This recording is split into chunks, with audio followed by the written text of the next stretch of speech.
Mi familia nos echó a mi hija de 7 años y a mí durante la cena de Nochebuena. Deberías irte y no volver nunca, dijo mi hermana. Mi madre añadió, la Navidad es mucho mejor sin ti. No supliqué. Simplemente dije, entonces no os importará que haga esto. 5 minutos después, me estaban suplicando que deshiciera lo que había hecho. Técnicamente ni siquiera llegué a terminar mi cena. Todavía había salsa en mi plato y tenía el tenedor en la mano, suspendido en el aire como si hubiera olvidado cuál era su trabajo.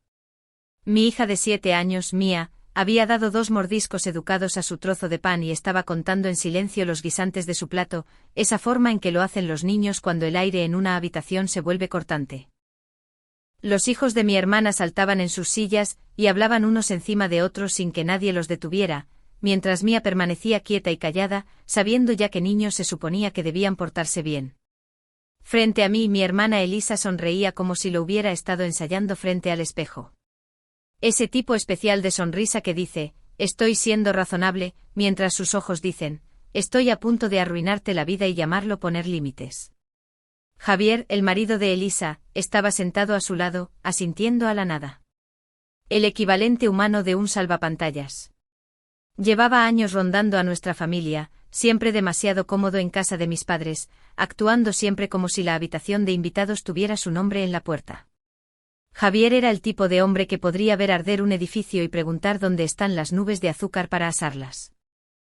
Mi madre se limpió la comisura de los labios con la servilleta como si estuviéramos en una elegante cena de gala y no en un accidente de coche familiar a cámara lenta. Mi padre miraba fijamente su puré de patatas con la intensidad de alguien que negocia con ellas para convertirse en una vida diferente. La velada había sido tensa desde el principio. Pequeños comentarios, pequeñas pullas. Ay, Raquel, tienes cara de cansada, había dicho mamá en cuanto entré. Como si la fatiga fuera un fracaso moral. Elisa había mirado el vestido de Mía y dijo, qué mono. Muy sencillo, como si una niña de 7 años debiera ir vestida como si se dirigiera a la pasarela Cibeles. Javier había preguntado con cara seria, entonces, ¿sigues en esa fase en la que vas justa de dinero? Yo había sonreído ante todo eso. Hice lo que siempre hago. Tragar, asentir, fingir. Porque era Navidad. Porque Mía estaba mirando. Porque me había prometido a mí misma que este año sería diferente. Y entonces, en algún momento entre las judías verdes y el tercer cumplido pasivo-agresivo de Elisa sobre su propio centro de mesa, ella decidió que había terminado de fingir. Dejó el tenedor como si estuviera bajando un mazo de juez. Tenemos que hablar, dijo. Se me encogió el estómago, no porque no lo esperara, porque sí lo hacía, sino porque sabía exactamente qué tipo de charla iba a ser, de esas en las que no se me permite tener sentimientos y si los tengo, me llaman dramática. Elisa se reclinó en su silla. Es solo que ha sido demasiado y mamá y papá están de acuerdo. Mi padre no levantó la vista. Mi madre no protestó. Javier masticaba lentamente como si hubiera estado esperando este plato. Elisa, dije manteniendo la voz uniforme. ¿Qué estás haciendo? Ella inclinó la cabeza. Todos hemos decidido que deberías irte y no volver nunca. Ahí estaba, limpio, practicado como si lo hubiera ensayado con un aro de luz. Mía levantó la vista de sus guisantes. Mi madre intervino inmediatamente, como si no pudiera soportar dejar que Elisa tuviera el protagonismo durante más de 2 segundos.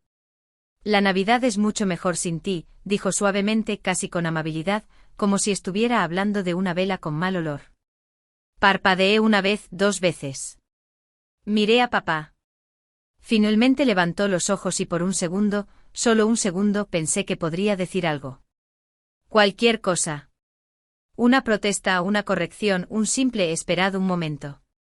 Pero no lo hizo. Simplemente parecía cansado, silencioso y cómplice. La manita de Mía se apretó alrededor de su tenedor. Sentí que algo en mi pecho se rompía silenciosa y educadamente, como un plato deslizándose de una encimera en otra habitación. Y supe que tenía 2 opciones. Podía suplicar. Podía explicarme. Podía hacer toda la rutina humillante en la que trato de demostrar que merezco existir en mi propia familia. O podía dejar de hacer el casting. Dejé mi tenedor. Mía, dije suavemente manteniendo mis ojos en ella. Cariño, puedes ir a buscar tu abrigo y tu mochila. Nos vamos.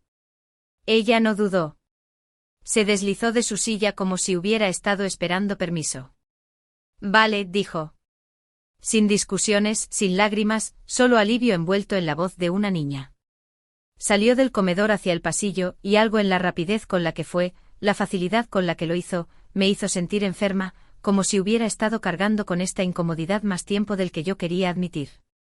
En el momento en que desapareció por la esquina, la habitación cambió. Elisa se cruzó de brazos. Bien. Eso está resuelto. Javier soltó un pequeño suspiro como si acabáramos de resolver un conflicto de horarios. La boca de mi madre se tensó. Raquel, no hagas esto más difícil de lo que tiene que ser. Los miré a todos ellos y sentí que mi cara hacía algo inesperado. Sonrió.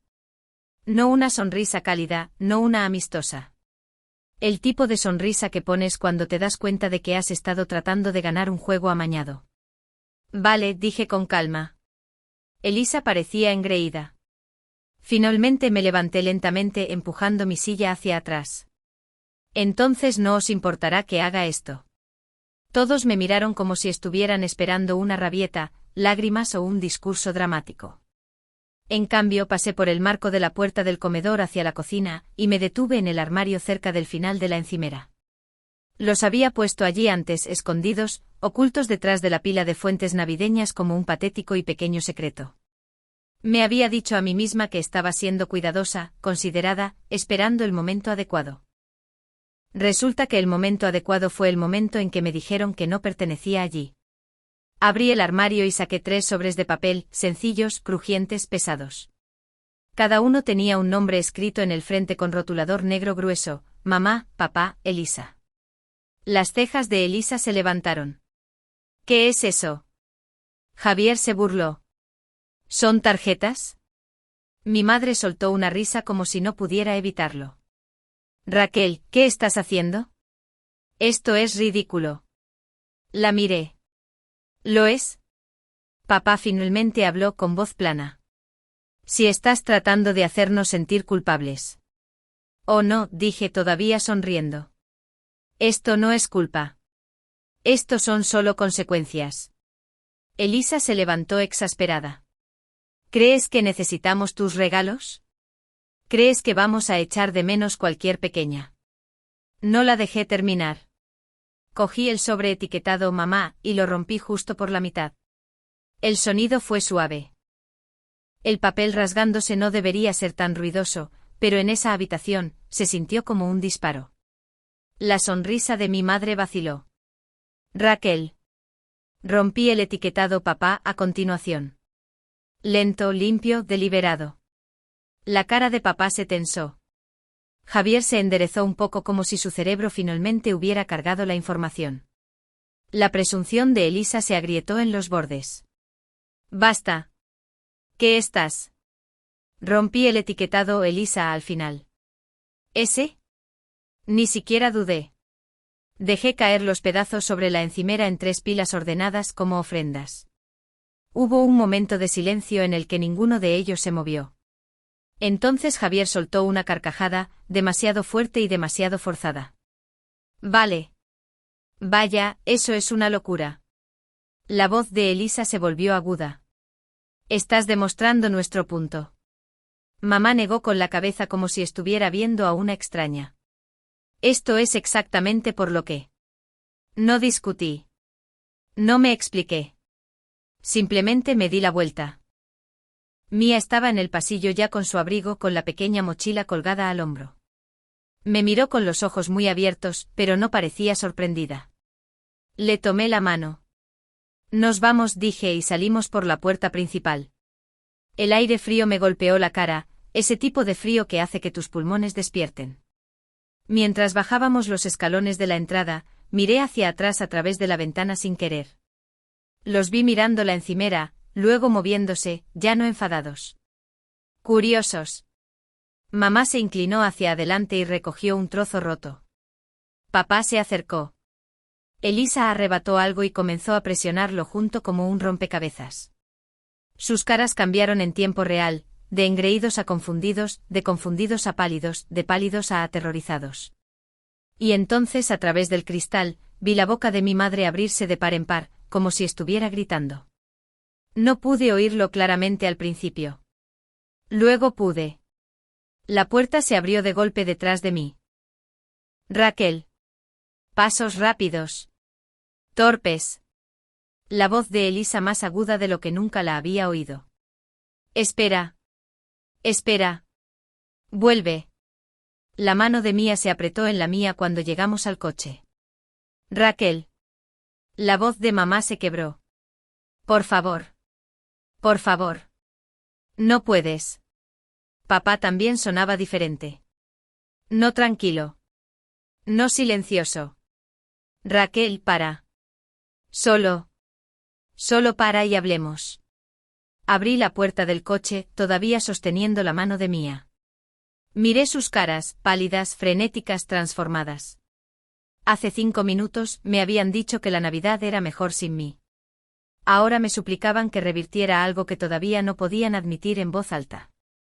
Me deslicé en el asiento del conductor. Mía se subió a mi lado. Arranqué el motor y me alejé conduciendo. Mi hermana Elisa es 6 años mayor que yo. Eso importa más de lo que pensaríais. 6 años es la diferencia entre ser el bebé por el que todos se preocupan y la niña que es lo suficientemente mayor para saber comportarse. 6 años es la diferencia entre ser preciosa y ser útil. Elisa era la niña dorada antes de tener todos los dientes.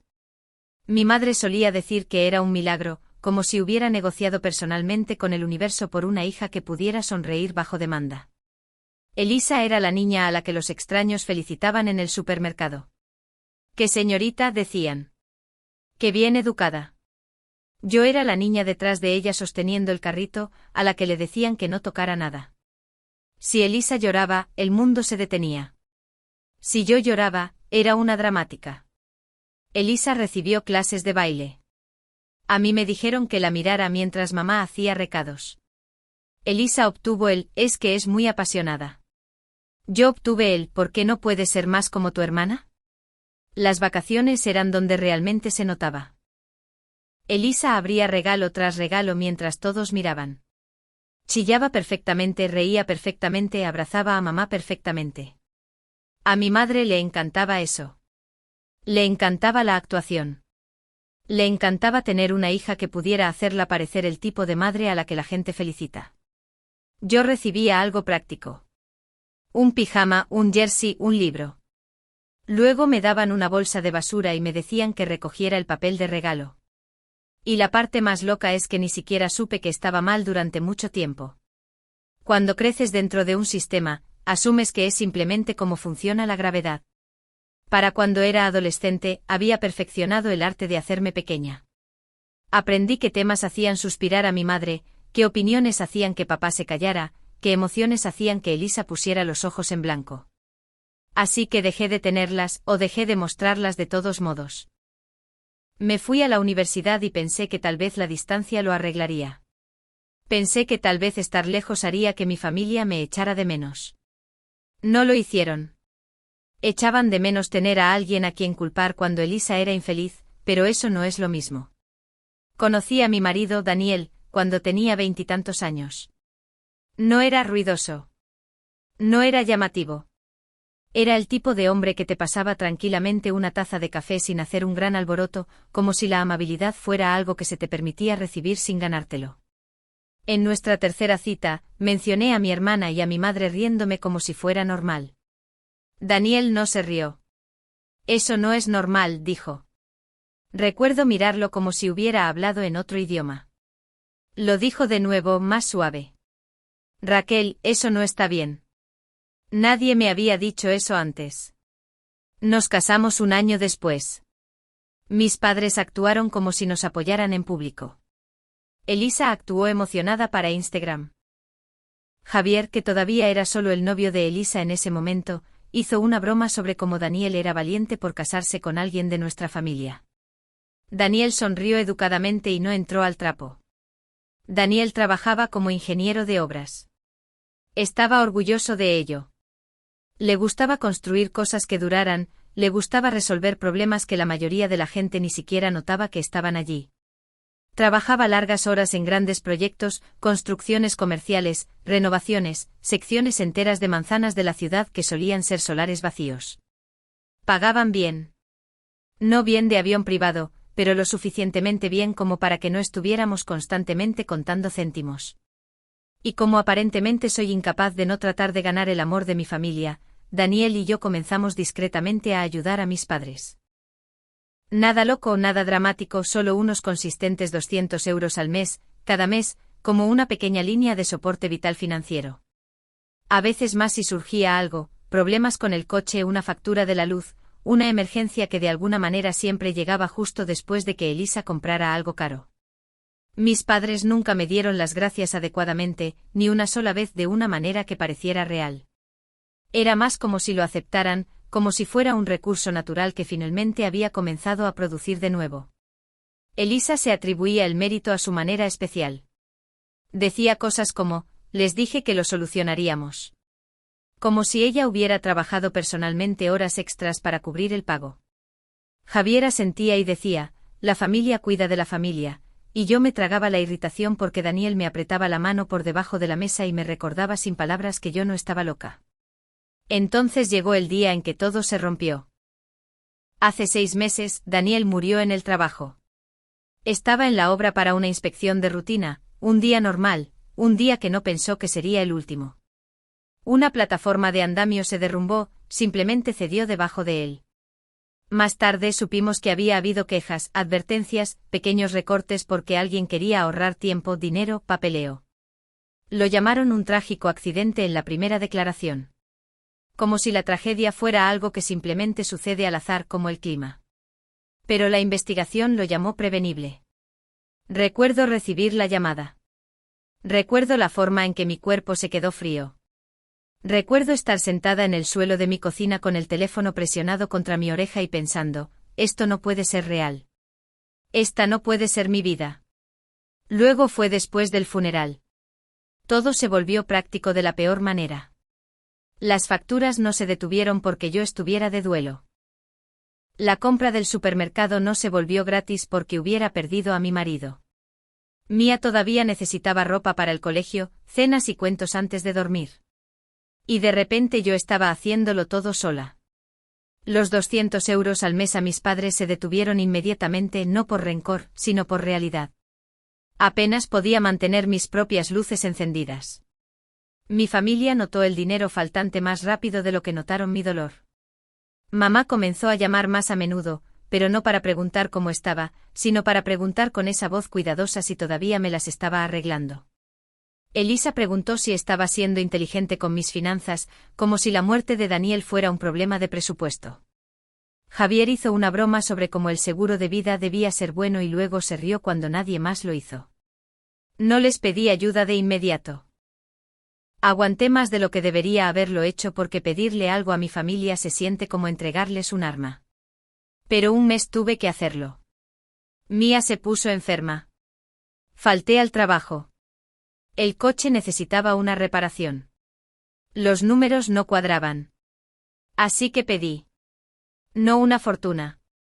No un rescate. Solo lo suficiente para cubrir el agujero. Mis padres enviaron una pequeña cantidad y luego mi madre publicó sobre ello, una publicación en Facebook con un emoji triste y una foto familiar sonriente como si acabaran de donar un riñón. A veces tienes que dar un paso al frente por la familia, escribió. Incluso cuando es difícil. Rezando para que Raquel aprenda a valerse por sí misma de nuevo pronto. Elisa comentó primero, siempre estamos aquí para ella. Javier reaccionó con un pulgar hacia arriba. Quería arrancarme la piel a tiras. No le dije a nadie que Daniel y yo les habíamos estado enviando dinero durante años. No corregí la narrativa. No peleé. Simplemente dejé de pedir nada nunca más. Y guardé silencio sobre la única cosa que podría haberlo cambiado todo, la indemnización. Porque no llegó de inmediato. No fue un cheque mágico que apareció en el momento en que Daniel murió. Hubo abogados, papeleo, retrasos, reuniones, llamadas telefónicas que hacían que se me retorciera el estómago. La empresa arrastró los pies. Sus aseguradoras se movieron como tortugas. Todo llevó tiempo. Contraté a alguien para que se encargara de ello porque no podía cargar con el duelo y la burocracia al mismo tiempo sin colapsar. Durante meses se sintió como gritar al vacío. Y luego, muy recientemente, justo antes de Navidad, finalmente llegó. Una cantidad que te cambia la vida. Más dinero del que jamás había visto asociado a mi nombre. Miré el saldo de la cuenta de la forma en que miras a un extraño que se parece exactamente a alguien que perdiste. Como si no pudiera ser real. No lo gasté. No realmente. No salí corriendo a comprar un coche nuevo o un armario nuevo o una nueva personalidad. Todavía me parecía a mí misma. Todavía sonaba como yo misma. Todavía tenía una niña que necesitaba meriendas y un cuento antes de dormir, pero el número estaba allí. Y lo primero que pensé, porque aparentemente estoy comprometida a aprender las lecciones de la manera más difícil posible, fue, debería ayudarlos. Mamá y papá eran mayores, todavía trabajaban, todavía se ahogaban en deudas que nunca admitían en voz alta. Elisa siempre estaba entre oportunidades de la forma en que solo las personas con redes de seguridad pueden estar. Javier tenía talento para convertir el dinero de otras personas en nuestros planes. Y pensé, tal vez esto podría arreglarlo. Tal vez esto podría comprar la paz. Tal vez si entraba en Navidad y les entregaba algo grande, algo que importara, finalmente me verían como algo más que una carga. Así que cogí una gran parte y preparé 3 regalos, 3 hojas de papel, 3 nombres. Conduje hasta su casa con Mía en el asiento trasero, diciéndome a mí misma que este era un nuevo comienzo, diciéndome a mí misma que esto cambiaría todo. Mientras tanto, todo lo que ellos podían ver era la versión de mí que habían creado en sus cabezas, la viuda arruinada que aparecía en Navidad para pedir más. Me persiguieron hasta el final del camino de entrada. Elisa descalza sobre el pavimento frío. Mamá agarrándose el abrigo alrededor de los hombros como si fuera la víctima del clima. Papá moviéndose más rápido de lo que lo había visto moverse en años. Es curioso lo que hace la urgencia cuando está ligada al dinero. Raquel, chilló mamá. Para. Por favor, deshazlo. Javier gritó desde detrás de ellos porque, por supuesto, lo hizo. Mía miraba por la ventana en silencio con la cara pálida bajo la luz del salpicadero. No detuve el coche. No bajé la ventanilla. Simplemente conduje. No porque estuviera tratando de ser dramática, sino porque no confiaba en mí misma para hablar. No con Mía allí mismo escuchando cada palabra. No con mi corazón martilleando en mi pecho y mis manos temblando en el volante. Conduje hasta que las calles se desdibujaron. Conduje hasta que Mía susurró, ¿a dónde vamos? Y fue entonces cuando me di cuenta. No podía ir a casa. Mi casa estaba a un par de pueblos de distancia. Había planeado quedarme en casa de mis padres esa noche.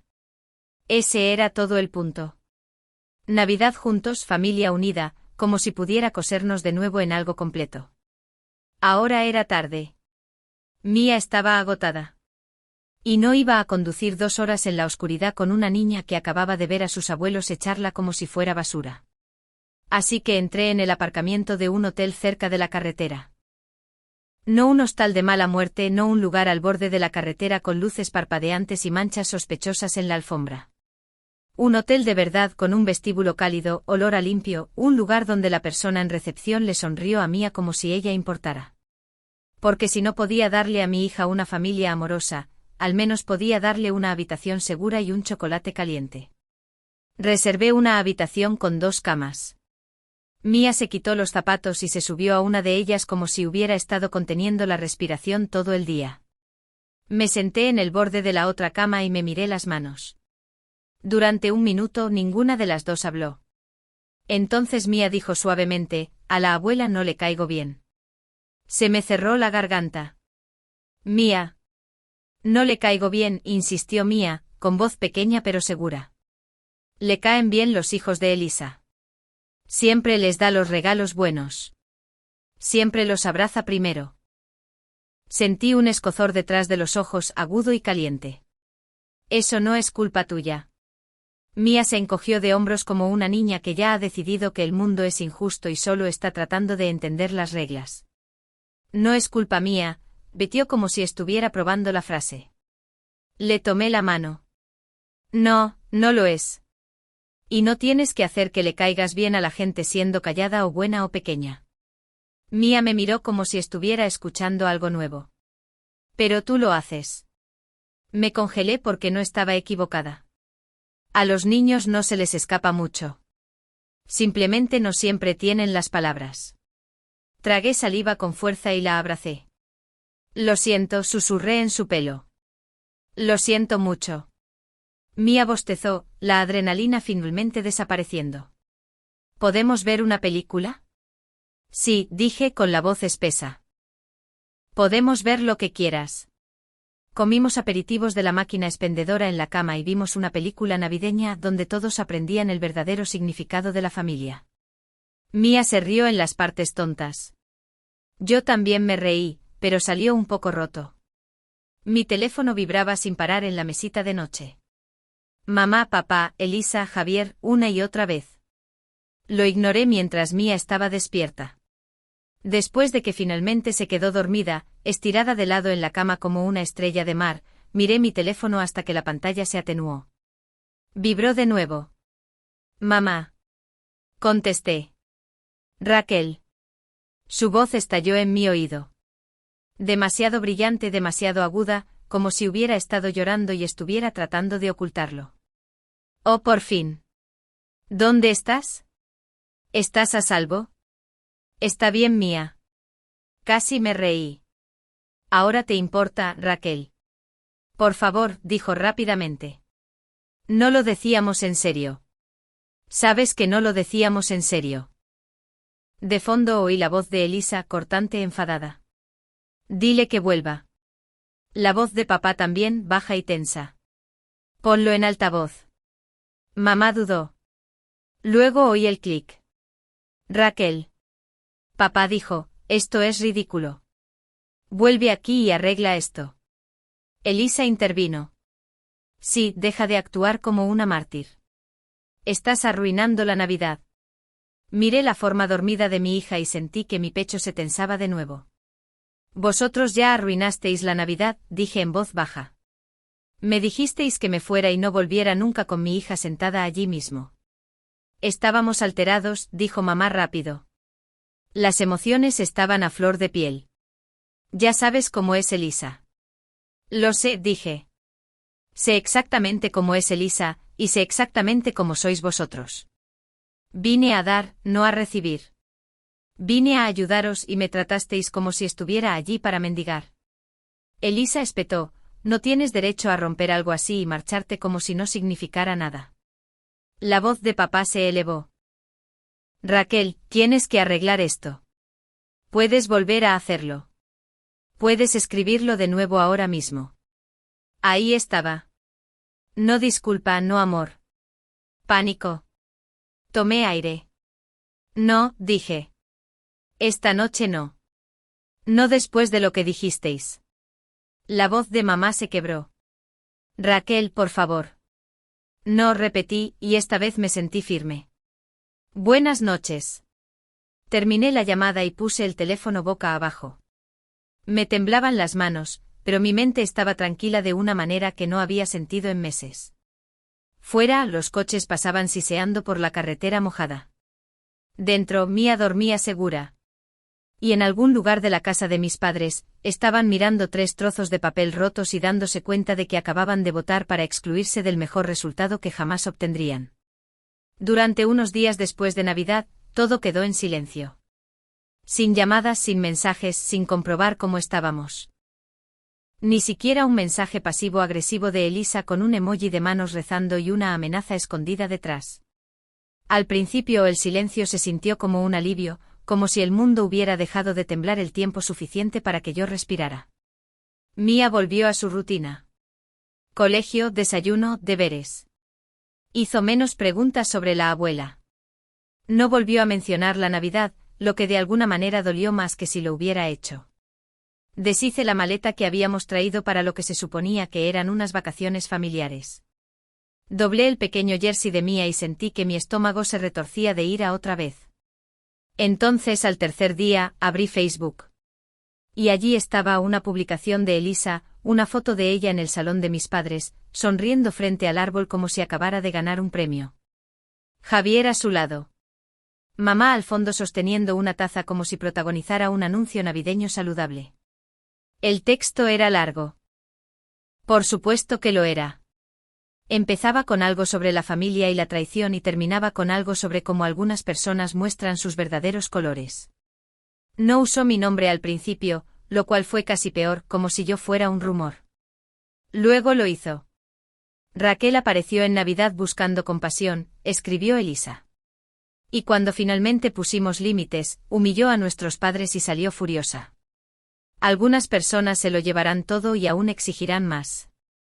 Los comentarios llovían debajo. Tías, primos, gente con la que no había hablado en años. Rezando por tus padres. Alguna gente es tan desagradecida. Pobres mamá y papá. Entonces Elisa fue a la yugular. Y sí, escribió, antes de que alguien pregunte. Raquel recibió una gran indemnización por la muerte de Daniel, y no le dará a su propia familia ni un céntimo. Prefiere castigarnos que actuar como un ser humano decente. Miré la pantalla con las manos frías.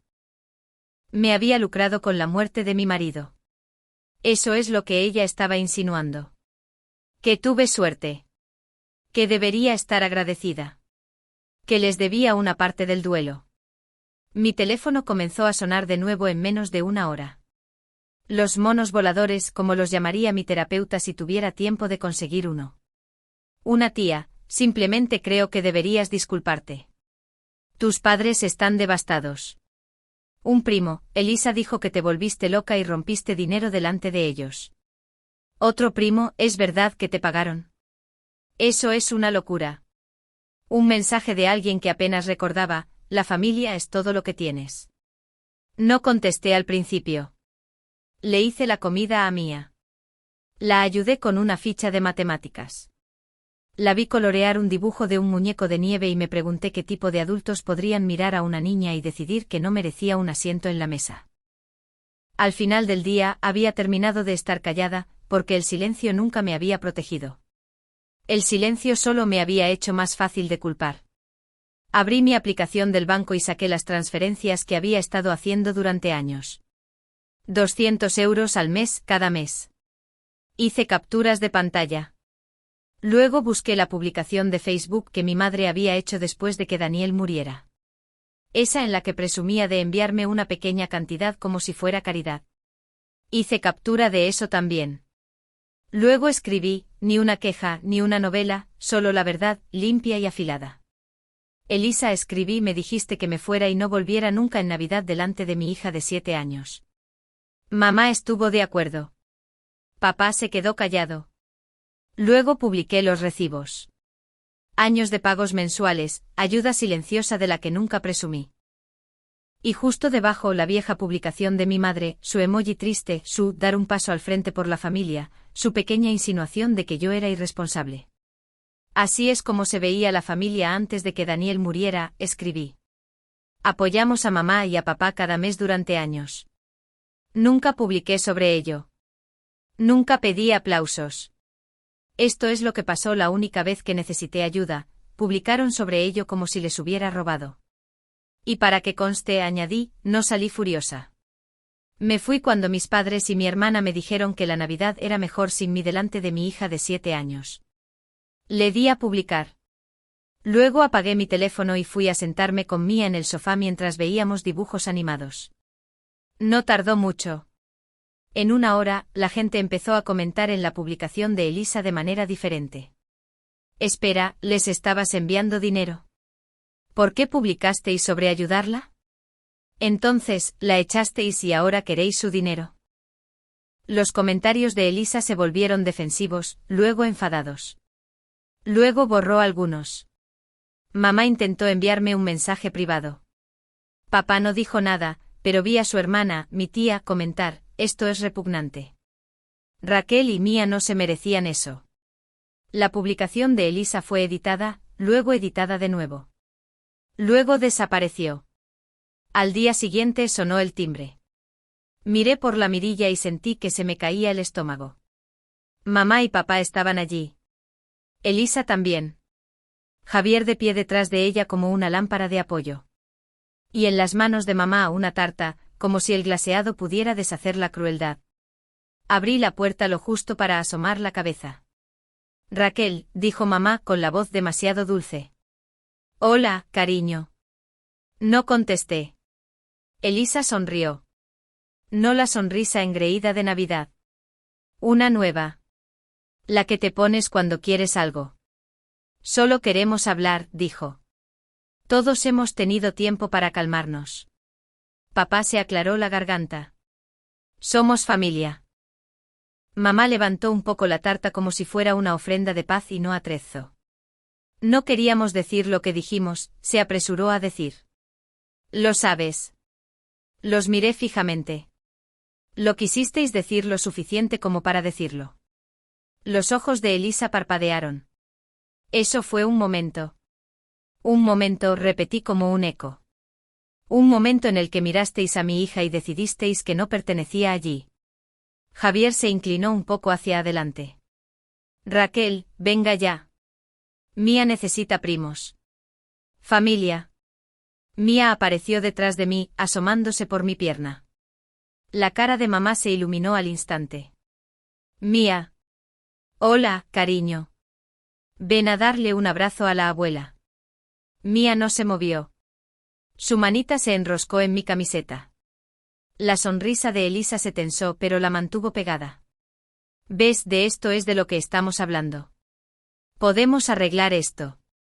Solo necesitamos estar juntos. Prácticamente podía escuchar la parte no dicha, solo necesitamos acceso. Solo necesitamos la puerta abierta. Solo necesitamos tenerte lo suficientemente cerca para presionarte de nuevo. Tomé aire. No, dije. Mamá parpadeó. Raquel, no. No, repetí. Calmada, plana, definitiva. No tenéis derecho a echarnos y luego aparecer con tarta y fingir que sois amables. No tenéis acceso a mi hija después de demostrar que ni siquiera la veis como familia. La mandíbula de papá se apretó. Estás siendo cruel. Lo miré. Vosotros me enseñasteis. La máscara de Elisa resbaló por medio segundo. La ira brilló. El derecho a todo. Luego lo atrapó de nuevo, rápida como una serpiente. Raquel, dijo suavemente. No hagas algo de lo que te arrepentirás. Sonreí solo un poco. Ya hice algo de lo que me arrepiento. Y no fue romper papeles. Di un paso atrás y cerré la puerta. Eché la llave. Y por primera vez en mi vida, dejar a alguien fuera bajo llave no se sintió como crueldad. Se sintió como protección. Han pasado unos 8 meses desde esa Navidad. Tiempo suficiente para que el ruido se desvanezca. Tiempo suficiente para que la verdad se asiente en lugares que ya no pueden discutirse. La indemnización fue de 2 millones de euros. Nunca lo dije en voz alta en ese entonces porque no parecía real y porque sabía que en el momento en que lo hiciera, dejaría de tratarse de duelo y empezaría a tratarse de derechos adquiridos. Había planeado dar a mi familia alrededor de 500.000 euros de eso. Suficiente para pagar la hipoteca y las deudas de mis padres. Suficiente para que se jubilaran sin pánico. Suficiente para darle a Elisa un reinicio limpio en lugar de otra lucha desesperada. No recibieron ni un solo euro. En cambio, compré una casa modesta al contado. Nada llamativo, solo sólida, tranquila. La mayor parte del dinero fue directamente a ahorros a largo plazo e inversiones conservadoras. Mía tiene un fondo para la universidad ahora, un fideicomiso y un colchón de emergencia, para que su futuro nunca dependa de personas que deciden su valía basándose en la conveniencia. El dinero no borró el dolor. Ojalá funcionara así. Daniel todavía se ha ido. Algunas mañanas todavía golpean fuerte. Mía todavía pregunta por su padre de pequeñas formas indirectas, preguntas a la hora de dormir, pausas donde espera que alguien responda. La diferencia es que el duelo ya no está enredado con el miedo. Estamos tristes, pero estamos a salvo. Mía no pregunta por la abuela ahora. No se pregunta por qué no la querían. Se ríe más. Duerme mejor.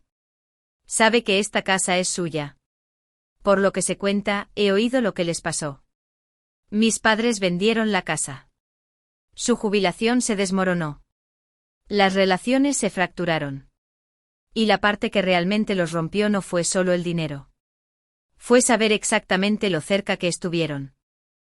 Se lo han contado a la gente, se han quejado de ello, lo han reproducido una y otra vez. Esos 500.000 euros los persiguen. Pensé que quedarme con el dinero podría perseguirme a mí también. No lo hace. Lo que me habría perseguido es enseñar a mi hija que la crueldad merece recompensas.